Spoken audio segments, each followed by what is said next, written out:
الحمد لله رب العالمين والصلاة والسلام على سيدنا محمد سيد الأولين والآخرين وعلى آله وأصحابه أجمعين. أما بعد فأعوذ بالله من الشيطان الرجيم. بسم الله الرحمن الرحيم. رب قد آتيتني من الملك وعلمتني من تأويل الأحاديث فاطر السماوات والأرض أنت ولي في الدنيا والآخرة توفني مسلما وألحقني بالصالحين. سبحان ربك رب العزة عما يصفون وسلام على المرسلين والحمد لله رب العالمين. اللهم صل على سيدنا محمد وعلى آل سيدنا محمد وبارك وسلم. اللهم صل على سيدنا محمد وعلى آل سيدنا محمد وبارك وسلم. اللهم صل على سيدنا محمد وعلى آل سيدنا محمد وبارك وسلم. اللہ تعالیٰ اپنی نعمتیں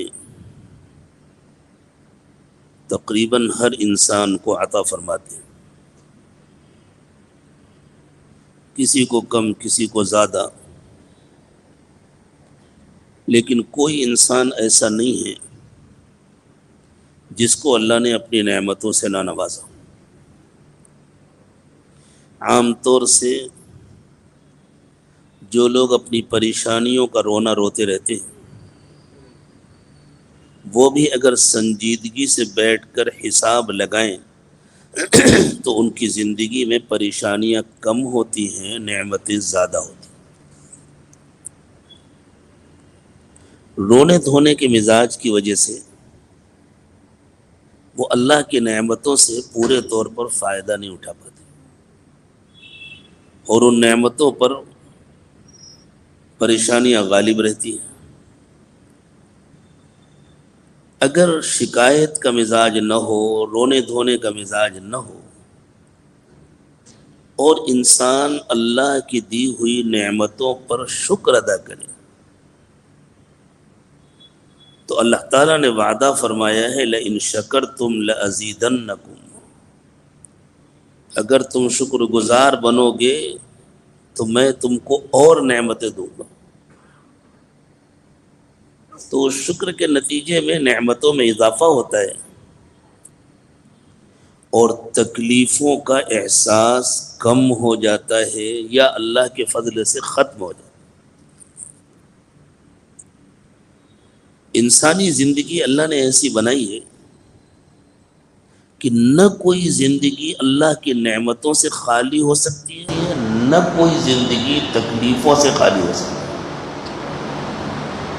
جیسے گلاب کا پودا ہے، اس میں صرف پھول نہیں ہوتے، کانٹے بھی ہوتے ہیں.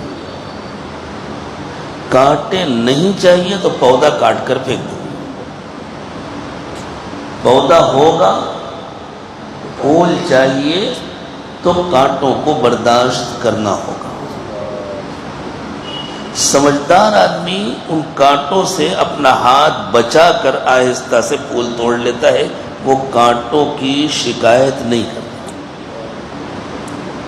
تمیز خار و گل سے آشکارا، نسیم صبح کی روشن ضمیری، حفاظت پھول کی ممکن نہیں ہے اگر کانٹوں میں ہو خوئے حریر.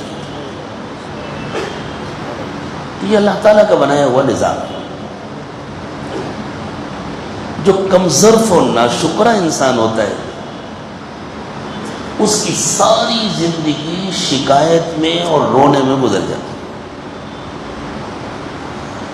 وہ اللہ کی دی ہوئی کسی نعمت سے دنیا میں بھی فائدہ نہیں اٹھا پاتا، آخرت میں اسے کیا فائدہ ہو. اسے کھانا اچھا نہیں لگتا، اسے مکان اچھا نہیں لگتا، اسے بیوی بچے اچھے نہیں لگتے، زندگی کی کوئی راحت اچھی نہیں لگتی. اس اس لیے کہ اسے ہر وقت یاد رہتا ہے، اور مجھے تو اتنا بڑا محل بنانا تھا اب تک بنا نہیں سکا، مجھے اتنا بیلنس کرنا تھا اب تک کر نہیں سکا، مجھے یہ کام کرنا تھا اب تک کر نہیں سکا، اور مجھے تو فلاں بیماری ہے، فلاں پریشانی ہے۔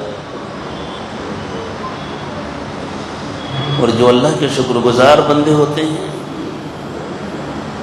سخت آزمائشوں میں بھی سر سے پیر تک تکلیفوں میں گرے ہوئے، انہیں ہر وقت اللہ کی وہ نعمتیں یاد رہتی ہیں جو اللہ تعالیٰ نے انہیں عطا فرمائی ہیں، اور وہ ہر حال میں اللہ کا شکر ادا کرتے ہیں۔ تو یہ تکلیفیں ان کی ترقی کا ذریعہ بن جاتی ہیں، گویا یہ تکلیفیں بھی ان کے حق میں نعمت بن جاتی ہیں۔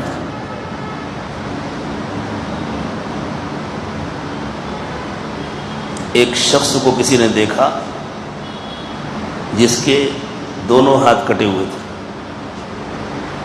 دونوں پیر کٹے ہوئے تھے، نہ کچھ پکڑ سکتا تھا نہ چل پھر سکتا تھا، آنکھ سے اندھا تھا، کچھ دیکھ بھی نہیں سکتا تھا، جسم بیمار بھی تھا، پھوڑے تھے، پھنسیاں تھیں، اور وہ لیٹے لیٹے اللہ کا شکر ادا کر رہا تھا۔ اللہ، میں آپ کا جتنا شکر ادا کروں کم ہے۔ کسی نے پوچھا، بھائی کس بات پر شکر ادا کر رہے ہو؟ نہ ہاتھ ہے، نہ پیر ہے، نہ آنکھ ہے، نہ چل سکتے ہو، نہ بیٹھ سکتے ہو، نہ کچھ دیکھ سکتے ہو۔ تو اس نے کہا، یہ سب کچھ تو اللہ کا تھا نا، اللہ نے واپس لیا۔ اللہ چاہتے تو میری زبان بھی لے لیتے تو میں اللہ کا نام نہ لے سکتا، مجھے اللہ نے زبان دی ہوئی ہے، میں اللہ کا نام لے سکتا ہوں، اس سے زیادہ کون سی بڑی نعمت ہو سکتی ہے؟ میں اس پر اللہ کا شکر ادا کر رہا ہوں۔ اللہ، آپ نے مجھے اپنا نام لینے سے تو محروم نہیں کیا۔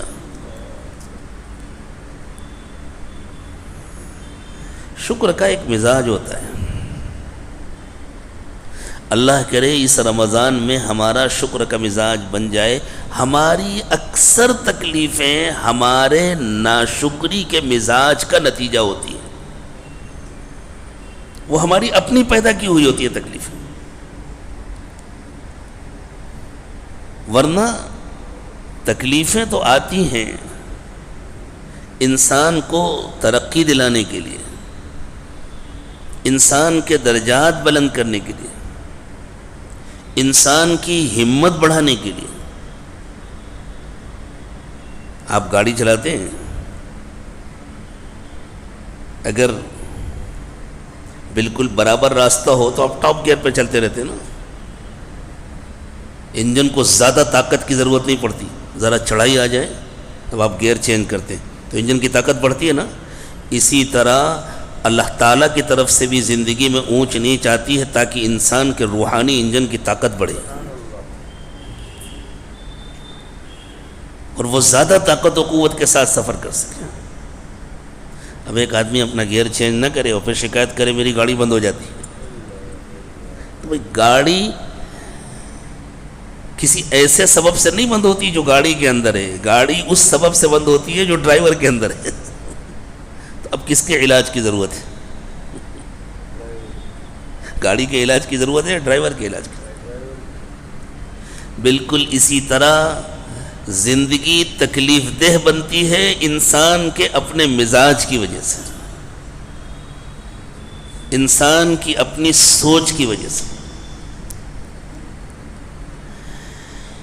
یہ مزاج کیسے بدلتا ہے؟ آج اسی کو سمجھنا ہے۔ اللہ کے ایک بڑے جلیل القدر پیغمبر گزرے ہیں، سیدنا یوسف علیہ السلام، جن کو اللہ تعالیٰ نے ابتدائی زندگی میں بڑی آزمائشوں سے گزارا، بہت امتحانات لیے اللہ تعالیٰ نے ان کے، اور امتحان کے بغیر کامیابی کسی کو نہیں ملتی۔ دنیا میں بھی اعلیٰ درجات سے جن کو کامیابی چاہیے ان کو بڑے امتحانات کی تیاری کرنی پڑتی ہے۔ جو بڑے سرکاری آفیسر بنتے ہیں ان سے پوچھئے، اتنی محنت کرتے ہیں امتحان کی تیاری کے لیے کہ ان کے پاس نہ کھانے کا وقت ہوتا ہے، نہ سونے کا وقت ہوتا ہے، نہ کسی سے بات کرنے کا وقت ہوتا ہے، ایک ایک منٹ نہیں، ایک ایک سیکنڈ کی حفاظت کرتے ہیں۔ آج جو ہمیں اعلیٰ افسران نظر آتے ہیں، کوئی کلکٹر ہے، کوئی ایس پی ہے، کوئی کسی اور عہدے پر ہے، میں منسٹروں کی بات نہیں کر رہا، وہ تو قوم کا بوجھ ہوتے ہیں، میں ان کی بات کر رہا ہوں جو محنت کر کے کسی مقام تک پہنچتے ہیں۔ ان سے پوچھیے انہوں نے کتنی محنت کی ہوتی ہے، ان کی آرائشیں لوگوں کو نظر آتی ہیں، ان کی سہولتیں لوگوں کو نظر آتی ہیں، ان کو جو پروٹوکول ملا ہوتا ہے وہ نظر آتا ہے، اس کے پیچھے محنتیں کتنی ہوتی ہیں۔ بالکل اسی طرح اللہ تعالیٰ جن کو اپنا قرب عطا فرماتے ہیں، دولت کیا چیز ہے، وہ تو ہاتھ کا محل ہے، آج ہے کل نہیں رہے گی، اس کا کوئی اعتبار نہیں ہے، اعتبار تو اللہ کے قرب کا ہے،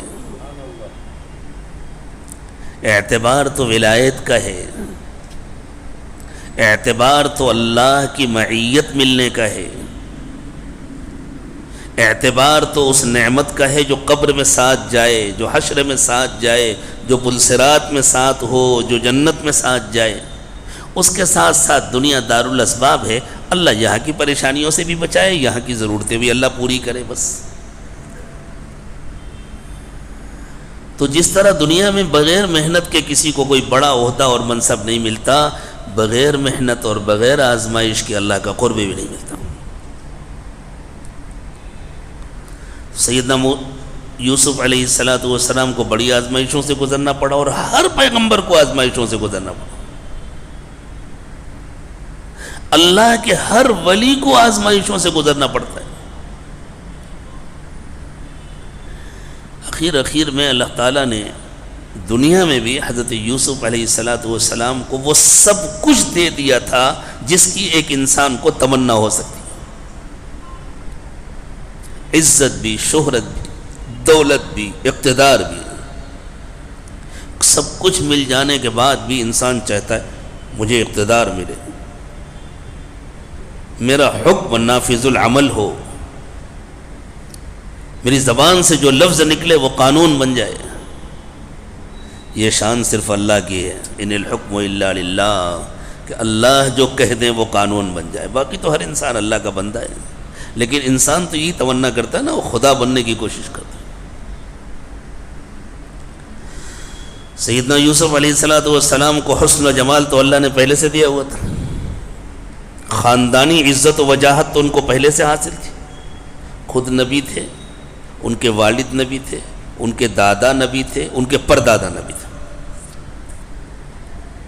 اور ان کے پردادا سیدنا ابراہیم علیہ السلام قیامت تک کے لیے ابو الانبیاء تھے۔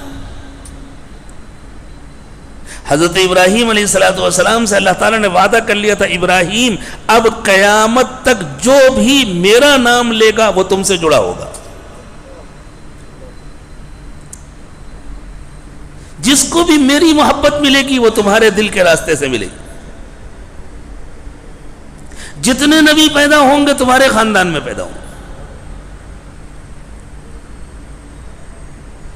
ایک سلسلہ چلا حضرت ابراہیم علیہ السلام کے خاندان کا، ان کے دوسرے صاحبزادے حضرت اسحاق علیہ السلام کے ذریعے، حضرت اسحاق ان کے بیٹے، حضرت یعقوب ان کے بیٹے، حضرت یوسف، اور اس خاندان میں حضرت موسیٰ، حضرت ہارون، حضرت داؤد، حضرت سلیمان، اور سب سے اخیر میں حضرت عیسیٰ، اور درمیان میں ہزاروں پیغمبر پیدا ہوئے۔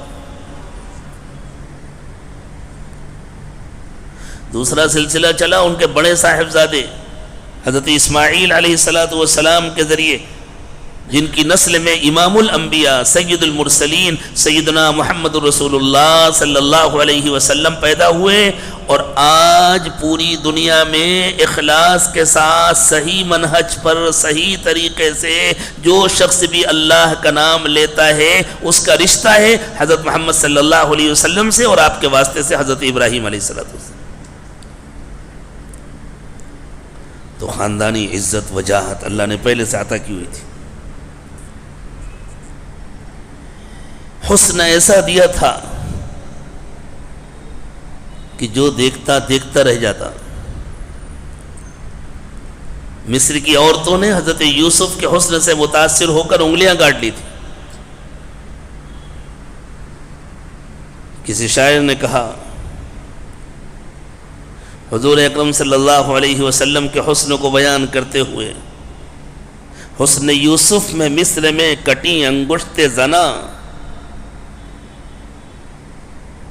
کہ حضرت یوسف علیہ السلام کے حسن کو دیکھ کر مصر میں عورتوں کی انگلیاں کٹی تھیں، حسن یوسف میں مصر میں کٹی انگشت زنا، سر کٹاتے ہیں تیرے نام پہ مردان عرب۔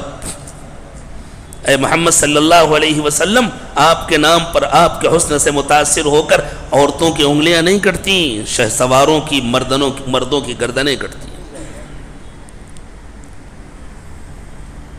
پھر اللہ تعالیٰ نے حکومت بھی عطا فرما دی، ایسی حکومت کی دنیا کے اعتبار سے زبان سے نکلا ہوا ہر لفظ قانون بن جائے، جو حکم دے دیں وہ نافذ ہو۔ ایک عام انسان دنیا میں جن نعمتوں کا تصور کر سکتا ہے وہ سب جمع ہیں سیدنا یوسف علیہ السلام کے پاس۔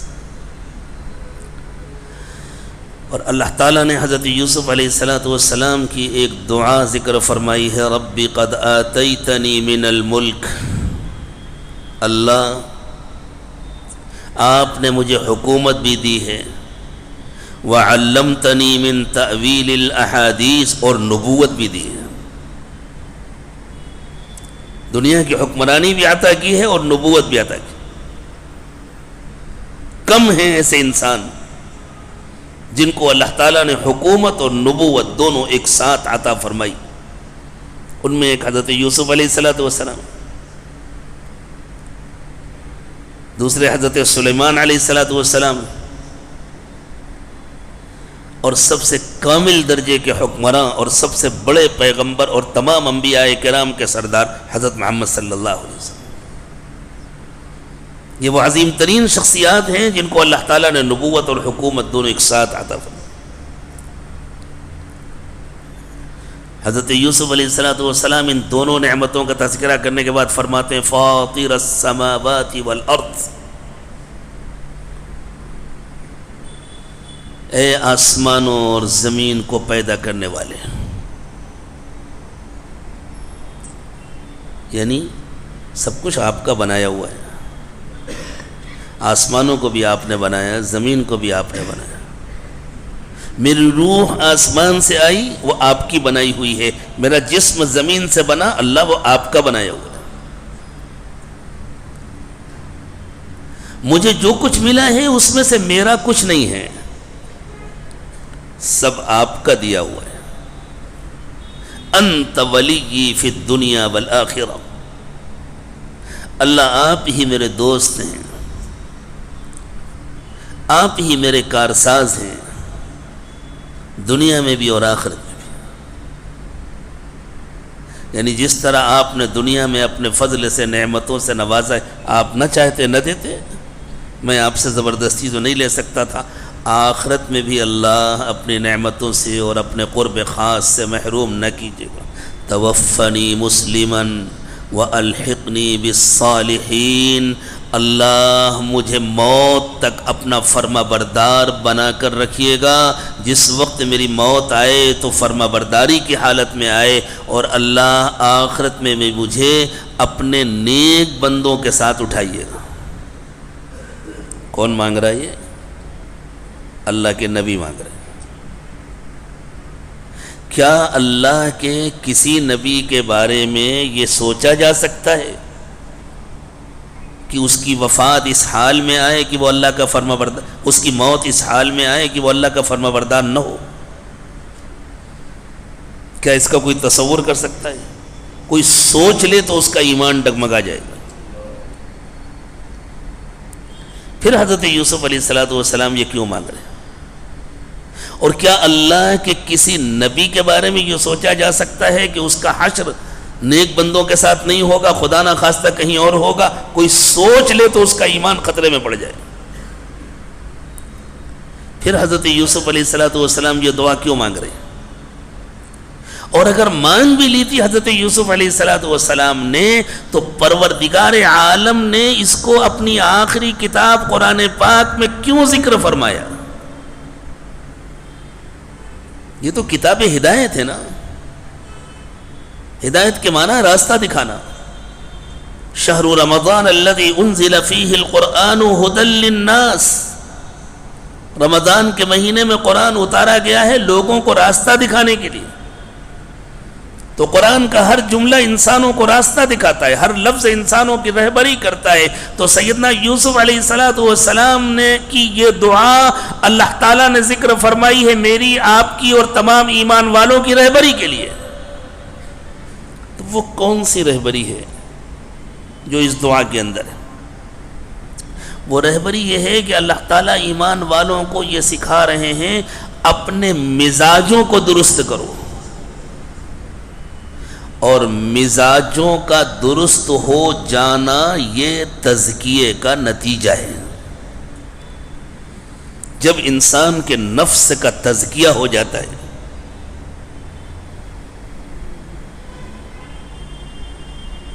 اور نفس کی گندگیاں ختم ہو جاتی ہیں،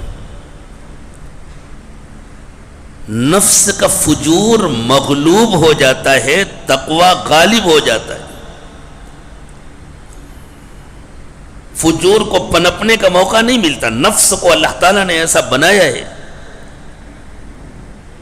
کہ اس کے اندر دونوں صلاحیتیں، وَنَفْسٍ وَمَا سَوَّاهَا فَأَلْهَمَهَا فُجُورَهَا وَتَقْوَاهَا. نفس انسانی کو اللہ نے ایسا بنایا ہے، اللہ نے اس کا ایسا ڈیزائن کیا ہے کہ اس کے اندر برا بننے کی بھی صلاحیت ہے، اچھا بننے کی بھی صلاحیت ہے. جیسے آپ کے گارڈن میں جو زمین ہے اس میں دونوں صلاحیتیں ہیں، اس میں گھاس پھوس بھی ہو سکتی ہے، اس میں کانٹے دار جھاڑیاں بھی ہو سکتی ہیں. اگر آپ چاہتے ہیں کہ اس میں خوبصورت چمن ہو تو آپ کو محنت کرنی ہوگی، اور اگر آپ چاہتے ہیں اس میں گھاس ہو، کیڑے مکوڑے ہوں، تو آپ کو کچھ نہیں کرنا پڑے گا، چھوڑ دیجئے اس کو اس کے حال پر. بس اس پر آپ کوئی محنت نہ کیجیے، پانی دیتے رہیے، اس کو ہوا ملے، روشنی ملے. تو جتنی ہوا ملے گی وہ زمین اتنی آپ کے لیے نقصان دہ ہوگی، جتنی روشنی ملے گی، جتنا پانی ملے گا اتنی نقصان دہ ہوگی. اور اگر آپ نے محنت کر لی، اس کے گھاس پھوس کو صاف کر لیا، اس میں اچھے پودے لگا لیے، اب وہی روشنی، وہی ہوا، وہی پانی آپ کے لیے مفید ہوگی. بالکل اسی طرح اللہ تعالیٰ نے ہر انسان کے لیے پھلنے پھولنے کے مواقع پیدا فرمائے ہیں. روشنی بھی ہے، ہوا بھی ہے، پانی بھی ہے، دولت بھی ہے، طاقت بھی ہے، قوت بھی ہے، عزت بھی ہے، شہرت بھی ہے. اگر نفس کا تزکیہ نہ ہوا تو انسان کی دولت اسے جانور بناتی ہے، انسان کی عزت اور شہرت اسے جانور بناتی ہے. نفس جانور ہے. میں مسجد میں بیٹھ کر خدا نہ خواستہ کسی کو گالی نہیں دے رہا، میں قرآن کی ہی تعبیرات استعمال کر رہا ہوں. اللہ تعالیٰ نے فرمایا نفس ایک جانور ہے، اسے سدھا کر، قابو کر کے، تقوی کی لگام لگا کر انسان بنانا پڑتا ہے. اگر اسے باقاعدہ انسان نہیں بنایا گیا تو اس کو جتنے مواقع ملتے ہیں اتنا موٹا تازہ جانور بنتا ہے. یأکلون کما تأکل الانعام والنار مثوی لہم. ایسے لوگوں کے بارے میں اللہ نے فرمایا یہ جانوروں کی طرح کھاتے پیتے ہیں، جہنم ان کا ٹھکانہ ہے. لہم قلوب لا یفقہون بہا وَلَهُمْ أَعْيُنٌ لَا يُبْصِرُونَ بِهَا وَلَهُمْ آذَانٌ لَا يَسْمَعُونَ بِهَا أُولَئِكَ كَالْأَنْعَامِ بَلْ هُمْ أَضَلُّ. اللہ نے فرمایا ان کے دل ہیں لیکن یہ سمجھتے نہیں، ان کی آنکھیں ہیں لیکن یہ دیکھتے نہیں، ان کے کان ہیں لیکن یہ سنتے نہیں. تو کیا نافرمان انسان سوچتا نہیں ہے؟ کیا نافرمان انسان، اللہ کا باغی انسان آنکھوں سے دیکھتا نہیں؟ کیا سب اندھے ہوتے؟ کہ کان سے سنتا نہیں، سب بہرے ہوتے؟ نہیں، دیکھتے بھی ہیں، سنتے بھی ہیں، سمجھتے بھی ہیں. لیکن اللہ جس طرح چاہتے ہیں اس طرح نہ سنتے ہیں نہ سمجھتے ہیں. تو پھر کیا ہوتا ہے؟ اولئک کالانعام بل ہم اضل. وہ جانوروں کی طرح ہیں بلکہ جانوروں سے زیادہ گئے گزرے. اس لیے مسئلہ وسائل کا نہیں ہے، مسئلہ انسان کا، اپنی ذات کا ہے. جیسے ایک اناڑی ڈرائیور کو بہت اچھی گاڑی دے دی جائے تو وہ کیا کرے گا؟ شاید کفن بھی نہیں خریدنا پڑے گا، شاید وہ اس قابل بھی نہیں بچے گا کہ اسے غسل دیا جا سکے۔ اب اگر وہ گاڑی ٹھوک کر کے لے آیا، کہیں ٹکرا کے لے آیا، تو باپ کہے او ہو یہ گاڑی اچھی نہیں تھی، لڑ گئی، میں اپنے بیٹے کو دوسری گاڑی دلاتا ہوں۔ بیٹے کو دوسری گاڑی دینے کی ضرورت نہیں ہے، بیٹے کو ڈرائیونگ کی مشق کرانے کی ضرورت ہے، پہلے بیٹے کو ڈرائیونگ سکھانے کی ضرورت ہے۔ بالکل اسی طرح ہم سمجھتے ہیں ہمارے مسائل کا علاج باہر ہے، پروردگار عالم بتلاتے ہیں تمہارے مسائل کا علاج اندر ہے۔ اپنے کو ٹھیک کرو، جب تک تم اپنے کو ٹھیک نہیں کرو گے تمہیں دولت ملے گی تم بگڑو گے، تمہیں عزت ملے گی تم بگڑو گے، اور اس سے آگے بڑھ کر کے تمہیں مغفرت کے مواقع ملیں گے تم بگڑو گے، تمہیں ان مواقع سے بھی نقصان ہوگا، فائدہ نہ ہوگا۔ یہ رمضان کا مہینہ ہے نا، یہ مغفرت کا سیزن ہے، لیکن سب کی مغفرت نہیں ہوتی ہے۔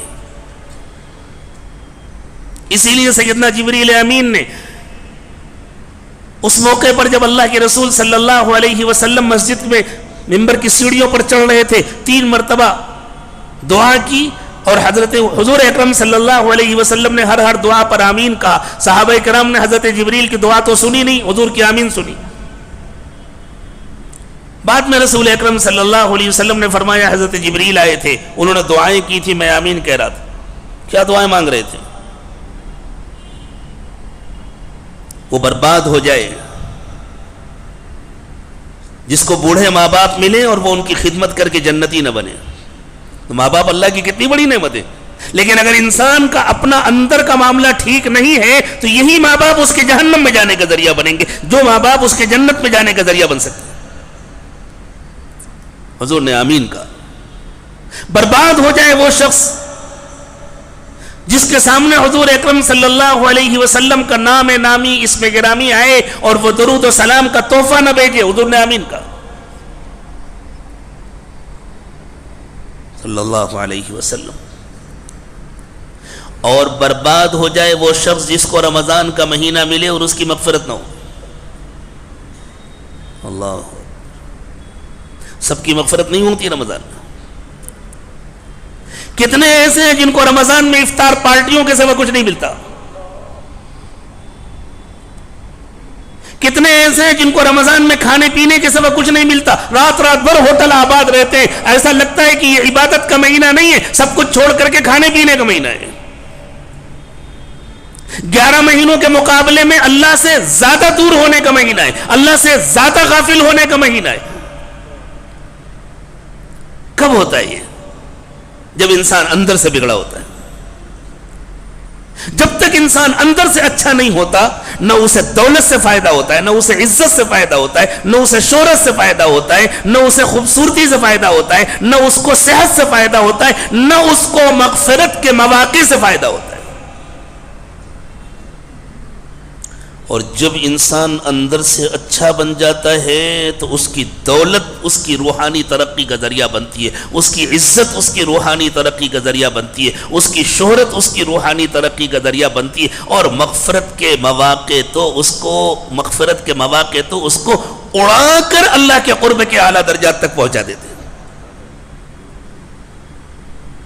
یہ مواقع اللہ تعالیٰ نے ہمیں اسی لیے عطا فرمایا۔ رمضان کا مہینہ، اور خاص طور سے اب تو پہلا عشرہ گزر گیا، دوسرا عشرہ شروع ہو گیا، آخری عشرے میں انشاءاللہ لیلۃ القدر آئے گی، وہ تو بالکل 1000 مہینوں سے زیادہ تیز رفتاری سے اللہ کا قرب عطا کرنے والی ہے، لیکن سب کو نہیں ملتا۔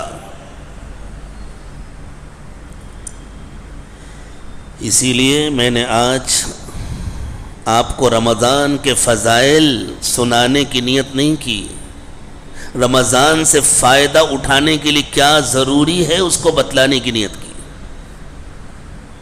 اللہ کرے کہ یہ بات میرے بھی سمجھ میں آ جائے، آپ کے بھی سمجھ میں آ جائے، میں بھی رمضان سے فائدہ اٹھا سکوں، آپ بھی رمضان سے فائدہ اٹھا سکیں، اور رمضان میں جو اللہ کی کتاب اتری ہے قرآن، میں بھی اس سے پورا فائدہ اٹھا سکوں، آپ بھی اس سے پورا فائدہ اٹھا سکیں۔ یہ فائدہ اس وقت تک حاصل نہیں ہوتا جب تک نفس کا فسق و فجور مغلوب نہ ہو جائے اور نفس پر تقوی کا غلبہ نہ ہو جائے، اسی کا نام تزکیہ ہے۔ ہدی للمتقین، اللہ تعالیٰ نے فرمایا ذالک الکتاب لا ریب فیہ، اس کتاب میں کوئی شبہ نہیں، ہدی للمتقین، یہ متقیوں کے لیے ہدایت ہے۔ جب تزکیہ ہو جاتا ہے تو انسان کا مزاج درست ہو جاتا ہے، پھر انسان کا شکر کا مزاج بن جاتا ہے، پھر ناشکری کا مزاج ختم ہو جاتا ہے۔ شکایات کس مزاج کا نتیجہ ہوتی ہے؟ جب اندر سے تزکیہ نہیں ہوتا اور مزاج ناشکری کا ہوتا ہے تو انسان اللہ کی دی ہوئی نعمتوں کو اپنا حق سمجھنے لگتا ہے، اور ہمیشہ شکایت حق تلفی پر ہوتی ہے۔ آپ اپنے کسی ملازم کو بلائیں اور 1,00,000 روپے کی ایک نوٹوں کی گڈی اس کے، یہ ذرا تھوڑی دیر کے لیے لے لو، وہ لے لے، وہ دیکھ رہا ہے 1,00,000 روپے، اس کے لیے 1,000 بھی بہت بڑی چیز ہے، اور وہ 1,00,000 دیکھ رہا ہے، لیکن اسے معلوم ہے یہ میرا نہیں ہے، میرے مالک کا ہے۔ تھوڑی دیر کے بعد آپ نے کہا ادھر لاؤ گڈی، لیا، اس میں سے آپ نے 5,000 نکالے اور کہا ایسا ہے ان پیسوں کی مجھے ضرورت ہے، یہ تم رکھ لو، تو اسے اس کی شکایت ہوگی کہ 95 کیوں واپس لے لیے، یا اس پر خوشی ہوگی کہ 5,000 مجھے دے دیے؟ اس پر خوشی ہوگی نا، مجھے 5,000 دے دیے، کیوں؟ اس لیے کہ اس کو یقین تھا کہ یہ پیسے میرے نہیں ہیں، میرے مالک کے ہیں، مالک چاہتا تو سب لے لیتا۔ اور اگر اسے یہ یقین ہو کہ یہ پیسے میرے ہیں، اب 5,000 نہیں 10,000 دے دیجئے، تو اسے شکایت ہوگی 90 کیوں لیے؟ ہمیشہ حالات پر شکایت اسے ہوتی ہے جو نعمتوں کو اپنا حق سمجھتا ہے، اور نعمتوں کو اپنا حق سمجھنا شاید اس سے بڑا اندرونی کفر کوئی نہیں ہو سکتا۔ ہم کون ہوتے ہیں کہ کسی نعمت کو اپنا حق سمجھے؟ ہماری زندگی میں جو کچھ بھی ہے وہ اللہ کا فضل ہے، اللہ چاہے دے، اللہ چاہے نہ دے۔ ہماری زندگی 100% اللہ کا فضل ہے، اللہ نہ چاہتے نہ پیدا کرتے۔ کتنے دسترخوان لگ رہے ہیں، ابھی جو بچے نہیں پیدا ہوئے وہ کچھ کھا سکتے ہیں؟ ابھی تو ان کا نام بھی نہیں معلوم۔ آپ کے اپنے گھروں میں انشاءاللہ آئندہ جو بچے پیدا ہونے والے نہیں ہیں، جن گھروں میں، اللہ ان کو بھی عطا فرمائے، سب کی جائز تمنائیں اللہ تعالیٰ پوری کرے۔ ابھی تو ان بچوں کا کوئی نام بھی نہیں ہے نا۔ هل اتى على الانسان حين من الدهر لم يكن شيئا مذكورا، اللہ نے فرمایا ہر انسان پر ایک زمانہ ایسا گزرا ہے جب وہ قابل ذکر نہیں تھا۔ ہماری پیدائش سے پہلے بھی ہمارا کوئی نام نہیں تھا، آپ کی پیدائش سے پہلے بھی آپ کا کوئی نام نہیں تھا۔ اگر اللہ نہ پیدا کرنا چاہتے تو ہم زبردستی پیدا ہو سکتے تھے؟ ہماری زندگی بھی اللہ کی نعمت ہے، ہماری صحت بھی اللہ کی نعمت ہے، ہماری طاقت بھی اللہ کی نعمت ہے۔ ہمیں جو کچھ دیا ہے اللہ نے اپنے فضل سے عطا فرمایا ہے۔ جب یہ مزاج بن جاتا ہے سب کچھ اللہ کا فضل ہے تو کسی چیز کے نہ ملنے پر شکایت نہیں ہوتی۔ ہاں بندہ ہے، ضرورت مند ہے، وہ اللہ سے مانگتا ہے، جیسے غلام اپنے مالک سے مانگتا ہے، جیسے ایک ملازم اپنے بڑے سے مانگتا ہے میری یہ ضرورت ہے آپ پوری کر دیں، آپ کی مہربانی ہوگی، وہ دے دیتا ہے تو خوش ہو جاتا ہے۔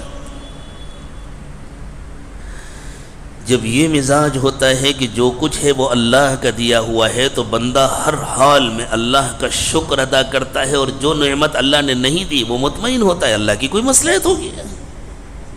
میں زبردستی تو اللہ سے نہیں لے سکتا، میں مانگ سکتا ہوں اللہ سے، میں بھکاری ہوں، بھیک مانگ سکتا ہوں، لیکن زبردستی تو نہیں لے سکتا۔ تو ہمیشہ